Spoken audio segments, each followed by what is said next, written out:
নমস্কাৰ ছাৰ বাইদেউসকল। অসম চৰকাৰৰ তৰফৰ পৰা অহা 19 নৱেম্বৰত চৰকাৰী বন্ধ সম্বন্ধীয় এটা অত্যন্ত সুখবৰ প্ৰকাশ কৰিছে।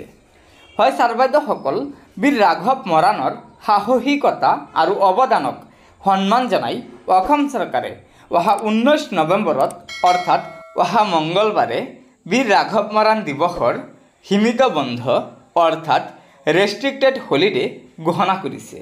গতিকে ৰাজ্যৰ চৰকাৰী কৰ্মচাৰীসকলে অহা 19 নৱেম্বৰ মঙ্গলবাৰে এই সীমিত বন্ধৰ সুবিধা ল'ব পাৰিব।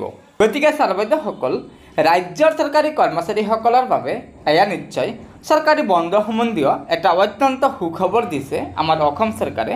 সেয়েহে লগৰ বন্ধুবৰ্গক এই ভিডিঅ'টো শ্বেয়াৰ কৰি আজিৰ এই বন্ধ সম্পৰ্কীয় থকা গুৰুত্বপূৰ্ণ খবৰটো জনাই দিব আৰু নতুনকৈ অহা ছাৰ বাইদেউসকলে অনুগ্ৰহ কৰি আমাৰ এই চেনেলটো ছাবস্ক্ৰাইব কৰি ল'ব।